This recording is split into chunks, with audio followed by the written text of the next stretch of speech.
The newest wave of Magic the Gathering Alchemy spoilers have been revealed, and I have to say, this set has a bunch of powerful mythics in it. Take, for example, this lady right here. This card is totally broken. Magic.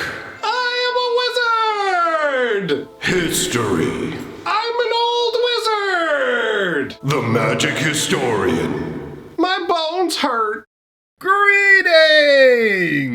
Owners of fine luxury cardboard rectangles, my friends, I hope the day finds you well because we have gathered to talk about some new Magic cards from the upcoming Alchemy set that is slated to be released in, it looks like 2 days from now. So not long before you'll have the opportunity to play with these cards. They are on Arena only. Now, before we dive into the cards, I just want to mention once again that we have started the Brothers War lore over on Fantasy Geographic. It is the best storyline in Magic the Gathering history, and we're starting at the beginning. So you want to get in on it now if you haven't already. I'll leave a link on the screen at the end of the video and down in the comment section below. So let us turn to these new cards, starting out with Rahilda Wanted Cutthroat. This card to me is absolutely bonkers, especially once you get to flip it over. So 1 red and 1 for a 2/2 human werewolf who is a legendary.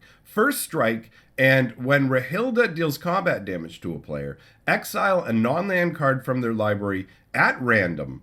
During any turn you attacked with a wolf or werewolf, you may cast that card, and you may spend mana as though it were mana of any color to cast that spell. So you have this scenario where essentially Rahilda is very, very similar to Throne of Eldraine's Robber of the Rich. Robber of the Rich would allow you to take the top card off your opponent's deck as long as their hand size was basically bigger than yours. So if they had more cards in their hand, you would swing with the Robber of the Rich, you would take the top card off of their deck, exile it, and then you'd be able to play it on any turn that you had attacked with the rogue and use mana of any color, basically. So very similar, except first of all, Rahilda does not require that your opponent has more cards in their hand and will go off every single time. Rahilda also has first strike, which means it's going to be more difficult to remove her in combat, which is going to obviously be a bigger issue as well. And on top of that, when it comes to the Robber of the Rich, you can sit there and look at the top card of the deck.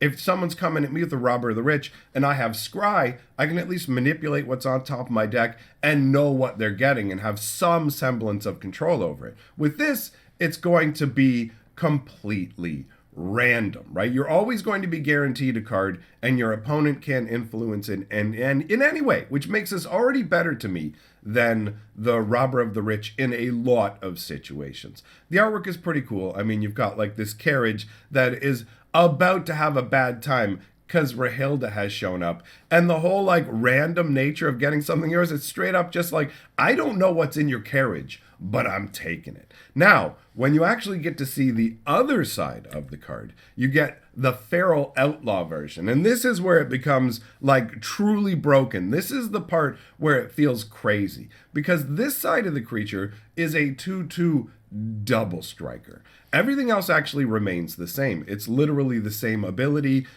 Every time you hit your opponent with this guy, you're going to be able to exile a random card from your opponent's deck, but now it's double strike. So they're going to take 4 damage and you're going to exile 2 cards from their deck. So this thing to me is a massive card advantage engine, and it's only 2 mana to put out. Like, this is a very aggressive card, very strong. As you'll see, a number of the mythics are quite interesting. Moving on, we have Sap Vitality. Davriel's here. 2 black for an instant. Sap Vitality deals 3 damage to target creature or planeswalker. Choose a creature card in your hand. It perpetually gets +3/+0. I love Perpetual in most of its uses. This sort of like choosing a creature card in your hand and perpetually giving it a bonus, I love it. If it's something that like keeps coming back, that can be really gross. I mean, you're playing black. There's a lot of reanimator creatures, right? So you can bring them back from your graveyard over and over and over, and this will just slap a bonus on them that persists for their entire existence. Like, I don't know, it's satisfying. And it's only 2 mana. You do 3 damage to a creature or a planeswalker, plus you get to boost up a creature in your hand. Sure, it is something that's in your hand. You got to cast it afterwards. But overall, I like this as a concept. And the artwork's pretty sweet. I mean, you've got Davriel, who's sending out these crazy inky shadows that are just going to eat away at your life force and store up that essence. And then it will be bestowed on another creature. I really like Davriel. Davriel has the advantage that he showed up by being like written into Magic through the means of a famous artist, right? They got Brandon Sanderson, the guy who was responsible for finishing the Wheel of Time series, who was responsible for like the Mistborn and Stormlight archives. He's a really talented author, right? So he basically said he'd write a story for free for Wizards of the Coast if they would let him come up with the concept. And that's how Davriel was born, and that's why he's such a cool planeswalker. All right, moving on. We've got Town Razor Tyrant. This one is obnoxious. 2 red and 2 for a 4/4 flyer. When it enters a battlefield, target land you don't control loses all abilities except mana abilities and gains at the beginning of your upkeep. This permanent deals 2 damage to you unless you sacrifice it. So the idea is this dragon just sets one of your opponent's lands on fire as soon as it shows up. You just summon it. It's like, burn! And then they've got to go, okay, this thing is just completely on fire. I just destroy it myself to get rid of it, or I get burned by it every turn. And 2 damage is significant turn over turn. If you're already at 20 life to start with, 2 damage is 10% of your life. So it's just going to tick away like that. Clearly, you're probably just going to go, okay, I sacrificed the land. But that makes this thing into a crazy tempo engine, right? Where you're getting a 4/4 flyer. You put that out. If your opponent, especially if your opponent didn't go before you, they're only going to have 3 lands out. You put this on one of their lands. Now, basically at the beginning of the upkeep, they have to choose to get rid of that land. And if they do, they're behind even further, right? So it's a very solid card. And the artwork's cool too. The dragon rearing up with the flames just engulfing this village here. Pretty rough way to go. But nice artwork. Moving on. We've got Tybalt, Wicked Tormentor. All right, so 2 red and 3 gets you a 3 loyalty Tybalt, plus 1 loyalty, add 2 red, draft a card from Tybalt Wickled. I'm having a hard time today. Add 2 red, draft a card from Tybalt's spellbook, then exile it. Until end of turn, you may cast that card. The second +1 ability, and I do have to say, I don't like the way they're cut off here in these images. You don't have the same issue in the Arena client, I believe. But whatever. Anyways, it says, Tybalt Wicked Tormentor deals 3 damage to target creature or planeswalker, unless its controller has Tybalt deal 3 damage to them. If they do, you may discard a card. If you do, draw a card. And then the -X ability is create X 1/1 red devil creature tokens with when this creature dies, it deals 1 damage to any target. And this has become a very standard thing. 1/1 devil tokens that do 1 damage to any target are like the norm now in Magic. And I actually really like that because it feels right. The artwork on Tybalt looks absolutely goofy. I don't know what his face is supposed to be doing right now. Like, I don't know if he's supposed to be going like, rah, I'm throwing fire all around town. But it looks kind of derpy. His face looks derpy. The rest of the artwork looks good. You know, actually, you know what? Never mind. Tybalt, even his pose, it looks like from his legs, like he's like, yeah, I'm on fire. It's just, I don't know. The artwork, now, the more I look at it, the less I like Tybalt. The rest of it works. You got the mother looking terrified, holding the child right in front of a blazing building, and you've got like what should be an intimidating half like devil, half human planeswalker with a devil on its shoulder, but ultimately, I mean, yes, the fire is still intimidating, let's be real. But he looks so goofy. Poor Tybalt can't catch a break, man. He can't catch a break. In terms of his abilities, though, the +1 that gives you 2 red mana and gives you a spell that you can cast with that mana in case you don't have something else you want to do with it, that's great. And then the second ability where you do 3 damage to any creature or planeswalker, and then your opponent can be like, I'll take 3. It's still a +1, and you're doing 3 damage to something. That feels great. Although, admittedly, your opponent's always going to take the better option for them. And then the -X, where you make the X devil creature tokens, it does feel kind of underwhelming, admittedly. Like, as an ultimate, you're not going to want to use that right away in most cases. But, you know, if you've built him up with a number of pluses, just flooding the board, like 6/1/1 devils that when they go do 1 damage to any target can change the board state considerably. So overall, it's actually a fairly impressive card. The casting cost, I don't know though. We'll see. We'll see. Moving on. We've got Assemble from Parts. This is a funky card. 1 black instant. Target creature card in your graveyard perpetually gains 1 black and 3. Exile this card from your graveyard. Shuffle it into your library. Create a token that's a copy of it, except it's a 4/4 black zombie in addition to its other types. Activate only as a sorcery. So this is a really, really weird way of doing this effect. It permanently gives a creature card in your graveyard the ability to be exiled, but then the card is shuffled back into your deck, and then you make a token that's a copy of the creature you just shuffled back in, except that token is a 4/4. It still has all the other normal abilities of the creature, whatever it is. It's such a weird wording. And I could see this card confusing people. It's a good thing that Arena does the heavy lifting in terms of you having to keep track of all this, because the wording on this feels clunky.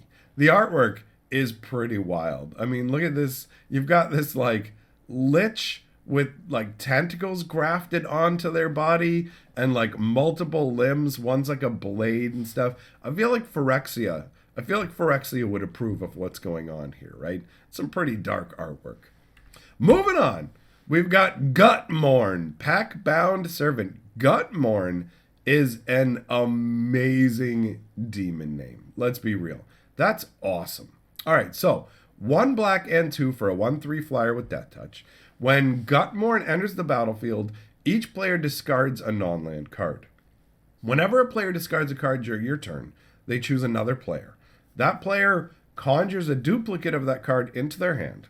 It perpetually gains. You may spend mana as though it were mana of any color to cast this spell. So, this admittedly would be a little crazier in like a big multiplayer game, but, you know, like a 2-player game, basically if I have this out, anytime you discard a card, I get a copy of the card that you discarded in my hand, and I can cast that copy with any color of mana. So this is going to be a very hype card for discard decks, right? First of all, making people discard their hand is a satisfying feeling, right? It feels, if like some of the really like unpleasant things that happen in Magic feel good to do to your opponent. There's a lot of people who enjoy making people discard their hand, countering all their spells, destroying all their lands, right? There's a lot of joy that goes into that. So now with the discard, you can add in, by the way, rubbing salt in the wound. You discarded that spell, and now I get that spell. And that makes the decisions for your opponents of what to discard that much harder. It's like, okay, what do I want to pitch? Because you're going to end up getting it. And it also makes random discard even more powerful. So I really like Gutmorn. This is a powerful mythic rare, right? I don't know if this one falls into the category of broken, but it's really strong. And the artwork's great too. You know, it's interesting that Gutmorn is only a 1/3, right? That is pretty small for a demon. And this one, like, Gutmorn looks more intense than a 1/3. Look at that crazy sort of, like, crescent sickle combo spear. I don't even know what you would call that sort of gear that the demon's using. It seems, like, unwieldy in a way, where it's like the spikes look kind of dull, and the sickle part of it looks like there's not much area for anything to get inside. Or is that just a ring with 2 spikes on it? I can't tell when I look up at the top part of the artwork. Maybe it's just a ring with 2 or 3 like spikes sticking out of it. Either way, the artwork to me is really interesting. I like him just kind of crouched up on somebody's rooftop. Nothing's going on. It's like he's sitting and waiting. And that makes sense with a creature like this, because 1/3 is not really going to be engaging in a lot of combat, and you're sitting and waiting for cards to get discarded. So like you've made like a pact with him that he will absorb this kind of knowledge that is discarded by other mages, and you can draw it into yourself. And if I'm not mistaken, this was one of the demons that was like in service of Davriel too, right? Moving on. We've got Puppet Raiser, another mythic rare. I told you it was going to be mythic heavy. 1 black and 3 for a 3/3 zombie wizard. At the beginning of your end step, exile up to 1 target creature card from your graveyard. If you do, seek a creature card with mana value equal to the mana value of that card +1. That card perpetually gains menace. This is a really weird sort of ability where you're exiling a creature from the graveyard, then you're adding 1 to its casting cost, then the game will randomly pick a creature with that casting cost from your deck and automatically put it into your hand and also bestow menace upon it, which is pretty nutty. It's like, I'm not sure exactly what the idea is supposed to be. You're just taking like the bodies of the undead and like they're disappearing out of existence, and it's drawing from your mind other like creatures you can summon up and infusing them with like the power of the grave or something. It's a pretty funky concept, and the artwork is different, man. Look at that. It looks like you've got this what are they called? This isn't a stitcher. This is like a ghoul collar, right? So you can see that they're raising up this this wolf's body, like pulling it with the little puppet strings kind of thing.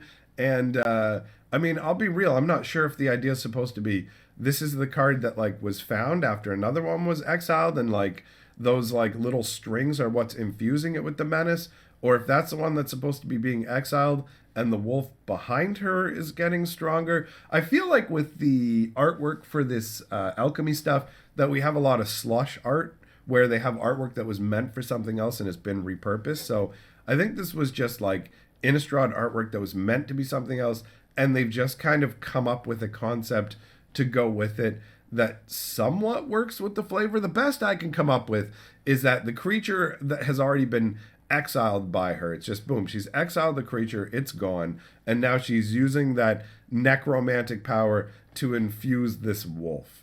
I don't know, man. I don't know. The artwork is pretty funky though. The whole like raising a wolf. A lot of times when you see things being raised as zombies, it tends to be like humanoids. So that's a nice departure. And the intensity of the mage, just the puppet raiser, got a pretty intense grimace on. Moving on. We've got Veteran Ghoul Caller. This card is like combo-licious. 1 black and 1 for a 2/1 human rogue with menace. Whenever a card in your graveyard is put into your hand, conjure a duplicate of that card into your hand.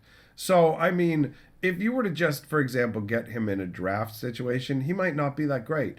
But building a deck around this concept, whenever any card goes from your graveyard to your hand, you automatically get an extra copy of that card. That feels crazy. Like, this guy's only 1 black and 1 to put out. He's a 2/1 menace, so you're getting a decent deal for your mana to begin with. So this isn't like this is not a big ask. Admittedly, like, depending on how you're bringing things back from your graveyard, that may not be the biggest effect overall. Do you know what I mean? Like, it's not the most abusable thing in the world, but I feel like it's one of those, like, once you really get things going the right way, it could be really gross. Do you know? Like, if you just have, like, tack on effects that you bring things back from your graveyard, like, there's tons of different ways to bring things back from your graveyard. And I just feel like this guy is ripe for some crazy setup. You just got to find it, but it's not fully evident to me on the surface. So if you have an idea when you look at this guy of stuff that's on Arena, right, because this is Arena only, that would really make things nutty, then let me know. I do like the artwork, right? You've got the buddy standing there with the shovel, like kind of at rest. A job well done. I've summoned up these ghouls. It's basically just like for each one he brings up, he's able to bring up the next one. It's like, I'm not new at this. I'm an old hand at this. Bringing zombies back ain't nothing. He's just standing there pleased, looking at his new squad. And in the background, you can see the moon with those crazy little lights that I still am not sure if they have been explained. But yeah, that's some cool artwork. I like it. So, overall, that's everything in terms of today's spoilers. Like I said, the mythic rares seem like crazy bonkers busted. So go and check out the Brothers War Urza like Mishra battle video if you haven't seen it yet, right? It's the beginning of the story. Like, I should clarify, they're still kids. They're not going to be battling at the beginning. But either way, that's the entire arc of the storyline, and it leads into other stories in Magic the Gathering's history that we'll be covering in depth. So on the screen right now, you're going to find a link that will take you there. It's totally worth checking out. Big thank you to all of my patrons for supporting my channel, and I will see you, my friends, for the next video, or maybe in tonight's live stream, where I open up some fun mail that I got. But goodbye for now.